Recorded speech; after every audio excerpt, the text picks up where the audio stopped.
Assalamualaikum warahmatullahi wabarakatuh. Kita kembali untuk membahas materi selanjutnya, yaitu tentang kateter urin.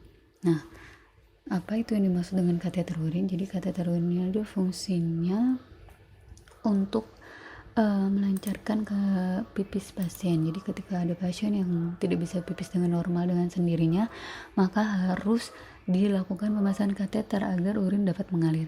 Kateter urin adalah selang yang dimasukkan ke dalam kandung kemih untuk mengalirkan urin.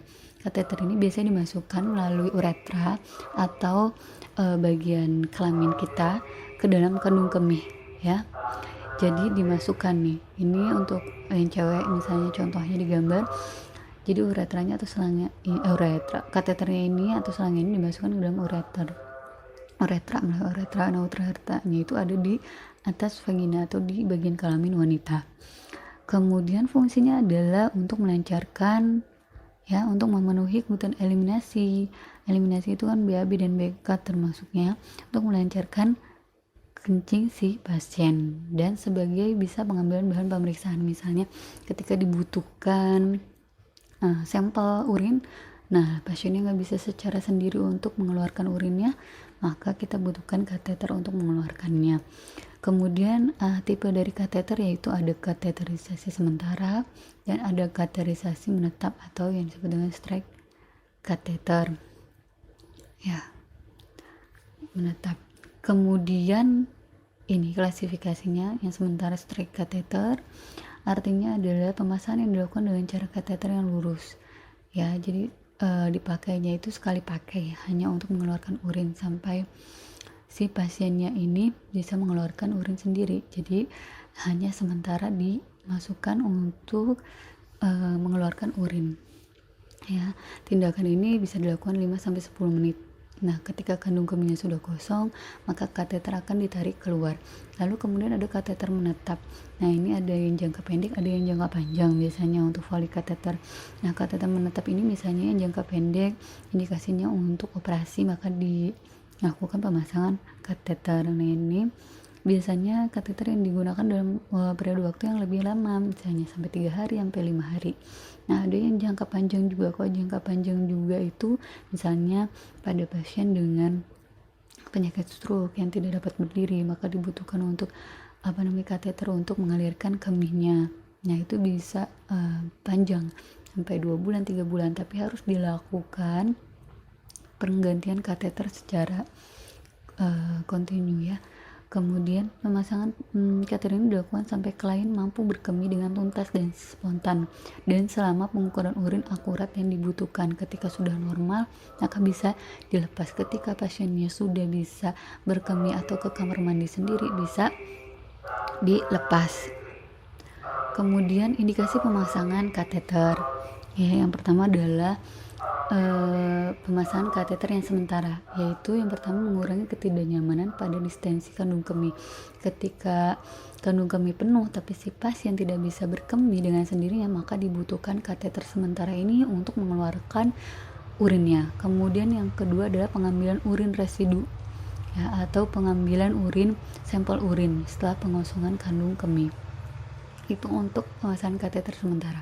Kemudian pemasangan kateter jangka panjang, yang pertama adalah obstruksi saluran kemih, yaitu ketika ada pembesaran kelenjar prostat.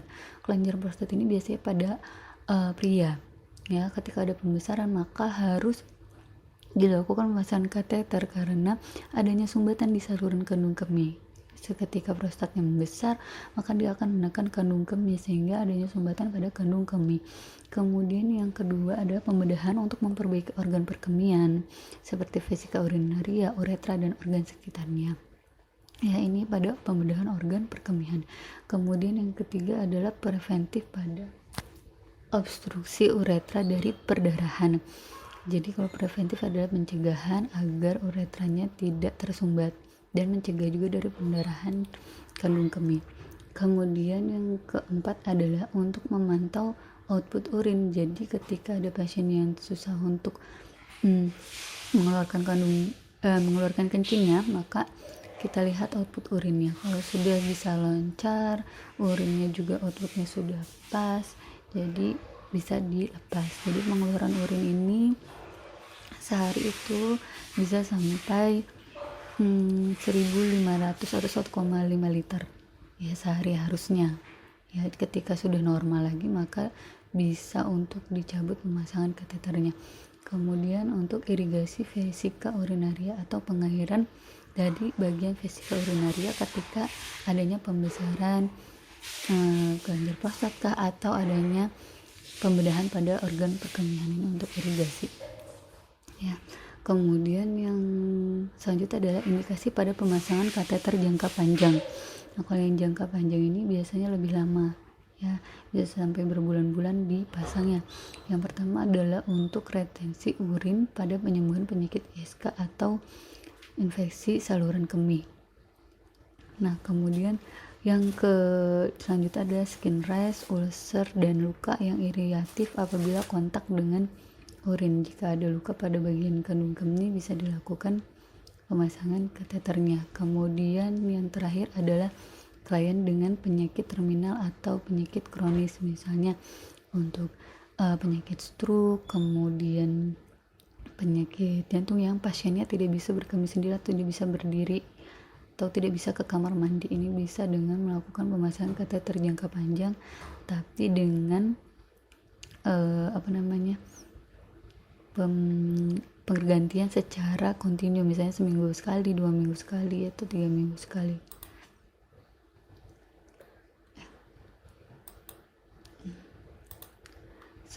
Kemudian selanjutnya adalah akibat yang didapat dari pemasangan kateter, misalnya iritasi ataupun trauma pada uretra ya, karena adanya gesekan di bagian uretranya itu bisa menimbulkan iritasi atau luka-luka. Kemudian krustasi pada kateter, bagian kateternya rapuh. Kemudian terjadi penyumbatan karena adanya saluran atau kemih yang tidak lancar, urin yang tidak lancar mengalir sehingga terjadi penyumbatan di bagian kateter atau kandung kemihnya. Kemudian bisa terjadi kebocoran karena seperti selang, maka bisa bocor juga untuk kateternya. Kemudian ada resiko saluran infeksi yang tinggi ya, jika terlalu lama untuk melakukan saluran infeksinya terlalu lama ya, karena tadi ada iritasi, maka dia akan menimbulkan banyaknya infeksi. Selanjutnya adalah persiapan pemasangan kateter. Peralatan yang disiapkan yang pertama adalah sarung tangan steril. Kalian kemarin sudah diberikan tugas tentang penggunaan sarung tangan steril. Kemudian ada dus steril. Nah, dus steril ini adalah seperti kain berwarna hijau. Ini harus steril. Yang di tengahnya itu biasanya ada lubang. Nah, itu dipakaikan pada alat kelaminnya. Jadi ketika nanti kita memasang di bagian alat kelamin pinggirnya itu nanti tidak terkena dengan sarung tangan kita. Jadi kotoran atau bakteri yang ada di kelamin tidak masuk ke dalam saluran uretra ya. Kemudian ada antiseptik ya, misalnya Safflon. Kemudian ada kapas lidi steril, kemudian ada penjepit. Ini kapas lidi dan penjepit jika diperlukan. Kalau tidak diperlukan tidak usah dipakai. Kemudian Aquades steril. Aquades steril ini seperti air tapi yang steril ya, air biasa yang steril. Biasanya digunakan 10 cc. Fungsinya adalah untuk dimasukkan ke dalam selang. Nah, di ujung selang itu biasanya ada balon. Nah, balon itu akan diisi Aquades steril tersebut ya, sehingga ketika saat masuk kandung kemih dia akan tertahan. Jadi nggak gampang keluar. Gitu. Kemudian ada yang disebut dengan Foley catheter. Ini ukurannya 16 sampai 18 French atau sekitar 25 cm. Nah, ini adalah selang dari kateter, namanya Foley catheter. Kemudian sering 10 cc. Sering itu adalah spuit. Ukurannya 10 cc. Fungsinya adalah untuk memasukkan Aquades steril tadi ke dalam sini untuk dimasukkan ke dalam selangnya nanti. Kemudian lubrikan atau jelly atau disebut juga pelumas. Fungsinya adalah untuk melumaskan bagian dari selang tadi yang di ujungnya sampai di ujungnya sesuai selang itu untuk masuk ke dalam uretra. Jadi ketika masuk uretra dia akan licin sehingga meminimalisir adanya iritasi atau luka di bagian uretra dan kandung kemih. Kemudian selanjutnya adalah collection bag atau disebutnya urine bag. Itu fungsinya adalah untuk menampung si urinnya nanti. Ya, itu persiapan pemasangan kateternya. Kita lanjut ke cara pemasangan kateter. Yang pertama adalah menjelaskan proses metode ini kepada pasien sebelum menjalankannya. Jadi berikan penjelasan kepada pasien bahwa akan dimasukkan kateter, fungsinya adalah untuk mengeluarkan urin yang tertahan di kandung kemih si pasien, ya. Kemudian beritahu juga kalau ini metodenya agak menyakitkan atau tidak nyaman, menimbulkan ketidaknyamanan karena kan harus memasukkan selang ke dalam alat uretra, ya. Itu rasanya agak perih, sakit, ya, seperti itulah, tidak nyaman. Nah, itu harus dilakukan konseling dulu kepada pasien, kemudian dilakukan informed consent, apakah si pasien bersedia untuk mengikuti langkah-langkah pemasangan kateter, ya. Kemudian juga kita harus menenangkan si pasien agar mengurangi rasa kecemasan pasien yang berlebihan. Selanjutnya adalah meminta pasien untuk berbaring terlentang, ya, atau berbaringnya posisi litotomi. Jadi kaki pasien harus dalam posisi ngangkang, ya, mengangkang, kemudian berbaring, posisi terlentang, kemudian kandung kemihnya agak dilemaskan, ya. Kemudian pasien rileks agar saat pemasangan uretra tidak tegang. Kalau uretra tegang bisa menimbulkan iritasi atau selangnya bisa keluar lagi, jadi tertahan keluar lagi gitu, juga bisa masuk. Nah, ketika berbaring dia harus posisinya rileks baru bisa masuk. Juga ini mengurangi rasa sakit. Biasanya kalau lebih tegang bisa menimbulkan rasa sakit yang lebih, dan bisa juga menyebabkan perdarahan kalau si pasiennya terlalu tegang gitu. Kemudian bantu pasien melakukan posisi terlentang jika pasien dirasa diperlukan. Selanjutnya adalah mencuci bersih tangan dengan menggunakan sarung tangan steril. Kalau mencuci bersih tangan ini maka harus sesuai dengan 6 langkah ya kemarin, ya, seperti sudah kalian kerjakan tugasnya. Kemudian pakai sarung tangan steril seperti yang kemarin juga sudah dikerjakan tugasnya. Nah, alat mencuci tangan, bersih tangan, kemudian sarung tangan steril ini juga merupakan satu alat pelindung diri bagi tenaga medis dan pasien, ya. Jadi tidak ada bakteri yang tertukar, mencegah bakteri masuk ke dalam uretra ketika kita melakukan tindakan. Jadi bakteri yang darurat tidak masuk ke dalam uretra. Kalau masuk bisa menimbulkan infeksi di dalam, iritasi, ya. Kalau udah infeksi bisa menimbulkan demam. Kemudian juga menghindari cairan tubuh pasien atau urin ke tangan kita. Selanjutnya adalah membuka perlengkapan kateter. Nah, kateter ini biasanya sekali dipakai, jadi masih dalam keadaan tertutup, ya, steril alatannya, kemudian dibuka. Kemudian ada ukurannya, ada yang kecil sekitar ukuran 12, ya, 12 French, ya. Itu biasanya untuk anak kecil. Nah, untuk yang besar berarti yang lebih besar, ya. Kemudian siapkan juga desinfeksi, penyeka kapas, kemudian tirai bedah itu skerm atau hordeng, ya, agar menjaga privasi pasien. Kemudian ada pelumas atau jelly, kemudian air tadi Aquades, kemudian kantong urin dan sebagainya. Semua harus dibersihkan secara benar dan atau disterilkan. Apalagi peralatan Foley kateternya harus benar-benar steril. Ketika dibuka maka jangan tersentuh benda-benda yang di sekelilingnya yang tidak steril. Kemudian mensterilkan dan menyiapkan area genital pasien. Nah, yang pertama adalah sekat dulu area genital pasien dengan penyeka kapas, ya.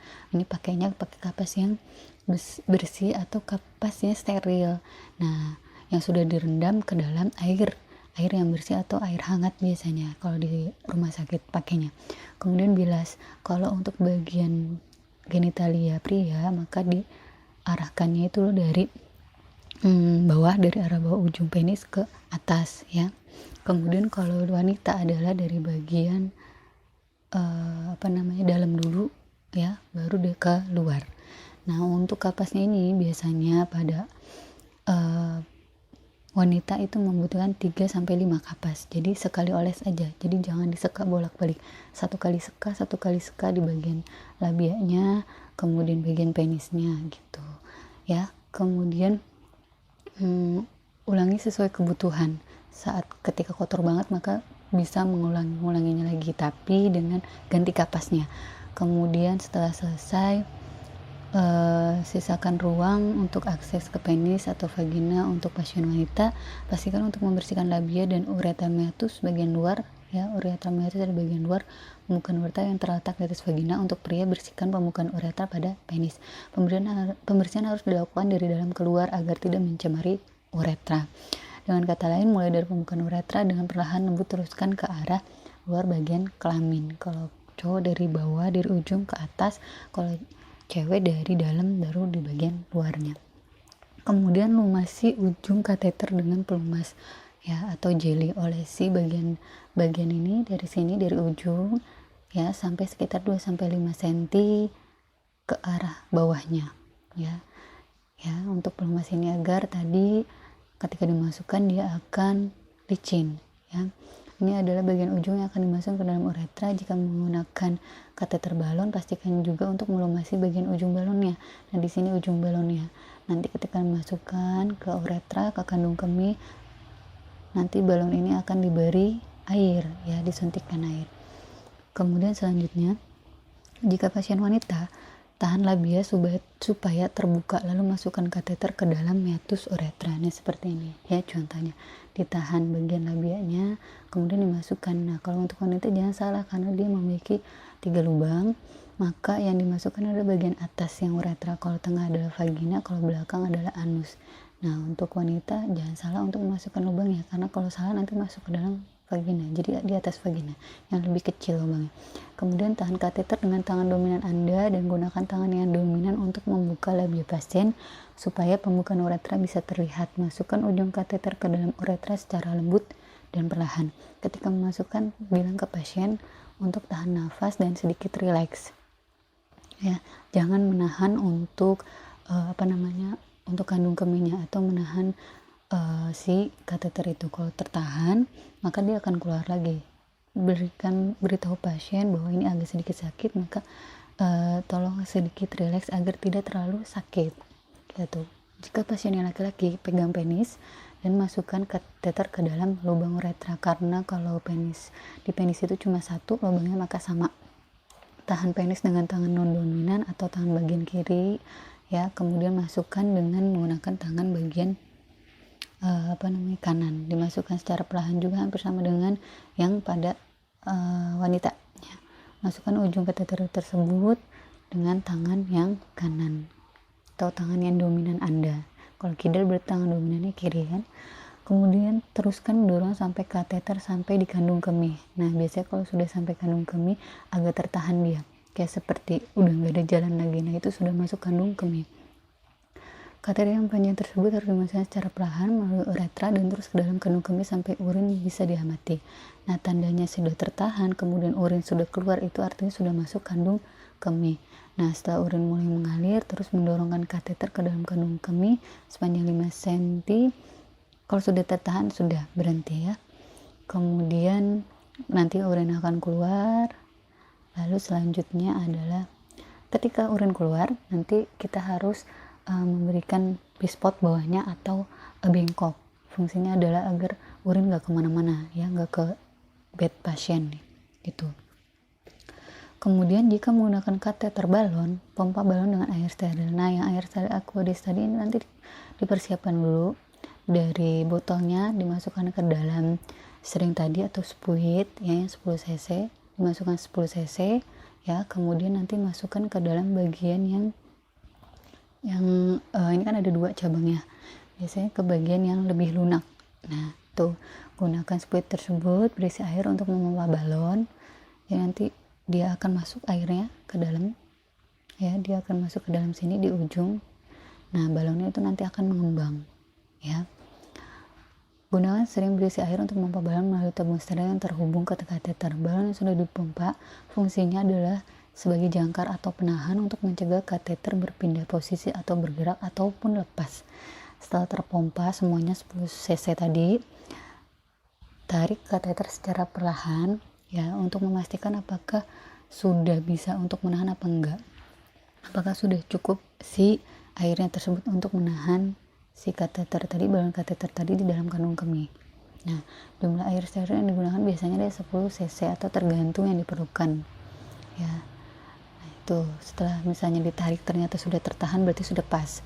Kalau belum, berarti tambahkan lagi untuk Aquadesnya atau air sterilnya. Kemudian Hubungkan kateter ke kantong drainase atau ke urin bag. Gunakan tabung medis steril untuk mengalirkan urin ke kantong drainase. Nanti di sini ada bagian yang selangnya juga nanti dihubungkan ke bagian kateternya. Ya. Kemudian pasang kateter ya atau yang selang-selang kateter tadi ke paha pasien, ditempelkan dengan plester. Kemudian pastikan juga meletakkan kantong drainase atau urin lebih rendah dari kandung kemih si pasien ya. Kateter bekerja dengan gravitasi urin tidak dapat mengalir ke yang arahnya lebih tinggi, jadi harus di bawah pasien atau biasanya di samping bed pasien, terus kemudian diikat, bisa menggunakan kasak diikat atau menggunakan alat lainnya, tali juga bisa. Dalam lingkungan medis, kateter dapat dibiarkan selama 12 minggu sebelum diganti, meskipun seringkali dibuang lebih cepat karena kan biasanya takutnya ada iritasi atau kuman sudah banyak ya, jadi bisa sebulan sekali gitu. Beberapa kateter misalnya langsung dibuang setelah urin berhenti mengalir. Ada juga kateter yang sementara tadi ketika udah mengalir maka sudah nggak dipasang, jadi kateternya hanya sementara. Kemudian ada tipsnya. Kateter tersedia dalam berbagai bahan termasuk latex, silikon, dan teflon. Alat ini juga tersedia tanpa balon atau balon dengan ukuran berbeda. Kebanyakan petugas kesehatan mengikuti aturan tindakan pencegahan universal yang meliputi menggunakan sarung tangan, kemudian bisa juga untuk penutup wajah atau pelindung mata atau jubah ketika memasang kateter. Ini tergantung dari si petugas kesehatannya. Kemudian kosongkan kantung drainase setiap 8 jam sekali, jadi dicek tuh setiap outputnya yang keluar urinnya berapa setiap 8 jam, berarti satu hari bisa 3 kali mengeluarkan urin, tapi dicatat ya berapa, misalnya yang keluar hari per 8 jam pertama 500 ml, maka dicatat 8 jam kedua dicatat, karena kan sekitar yang normal adalah dalam satu hari 1500 sampai 2000 ml atau 2 liter, 1,5 liter atau 2 liter itu normalnya. Kemudian evaluasi jumlah warna dan bau urin yang tertampung di dalam kantung drainase ya. Peringatan, beberapa pasien mungkin alergi terhadap latex, jadi pastikan jika timbul adanya reaksi alergi. Kemudian pantau muncul komplikasi seperti bau yang kuat, urin keruh atau demam, atau di urinnya ada perdarahan dan lain sebagainya. Kemudian pemasangan kateter mungkin tidak benar jika terjadi kebocoran dan urin sangat sedikit atau hampir tidak ada urin di dalam kantong drainase gitu. Jadi dicek dulu, ketika urin sudah keluar berarti sudah pas di bagian kandung kemih. Sudah untuk pemasangan kateter, kita lanjut ke cara melepas ya. Hampir sama, cuci tangan dulu, kemudian dengan sabun ya, sesuai dengan WHO, standar WHO 6 langkah. Kemudian buang dulu urin yang ada dalam kantong kateter tadi ya, dikosongkan ya, agar ketika sudah dilepas sudah tidak ada urin di dalam kantong tersebut. Buangnya di paste pot bisa, terus masukkan ke dalam kloset dan lain sebagainya. Pokoknya dikosongkan dulu, terus kemudian tutup lagi klemnya ya, karena di bawah sini ada klemnya kan, ini bisa dibuka, diputer, nah nanti akan keluar ya, ditutup lagi agar tidak keluar lagi gitu. Jika urin keruh, berbau busuk atau berwarna kemerahan, hubungi juga petugas atau dicatat di bagian medis. Kemudian ambil posisi ya untuk melepas kateter yang nyaman sama seperti pemasangan, rileks ya. Kemudian kenakan sarung tangan untuk petugas pasien dan bersihkan selang kateternya dengan menggunakan alkohol atau air. Aquadis juga bisa, air bersih. Kemudian masukkan jeli kan, dimasukkan jeli untuk pelumasnya. Kemudian gunakan laruselin untuk membersihkan area di sekitar labia dan lubang uretra, bukan jeli ya. Larutan salin itu seperti kayak misalnya antiseptik di bagian kelamin boleh ya, agar bersihin dulu di bagian kelaminnya, sama seperti yang pertama. Bisa juga pakai air bersih ya, sama seperti dalam pemasangan, bersihkan dulu. Kemudian ketahui ujung selang yang berhubungan dengan balon kateter ya. Nah, selang kateter memiliki 2 ujung, salah satunya berfungsi untuk mengalirkan urin ya ke dalam kateter. Ujung selang yang lain berfungsi untuk mengempiskan balon kecil berisi air yang menahan kateter di dalam kandung kemih. Ujung selang yang berhubungan dengan balon memiliki penutup berwarna pada ujungnya. Anda juga dapat melihat angka-angka yang dicetak pada ujung selang tersebut. Jadi kalau ini yang untuk mengalirkan, kalau ini yang untuk mengecilkan si balon. Ya. Nah, nanti ketika sudah itu kita menggunakan spuit tadi seperti sama pada pemasangan, tapi kalau yang dikeluarkan ini, pelepasan kateter ini tidak menggunakan aquades, tapi hanya jarum dan spuitnya aja. Untuk fungsinya adalah menghabiskan balon kateter. Jadi dimasukkan, ketika dimasukkan ke dalam sini, nanti dia akan mengalir sendiri air yang di dalam balon kateter tersebut, mendorong perlahan tersedot airnya.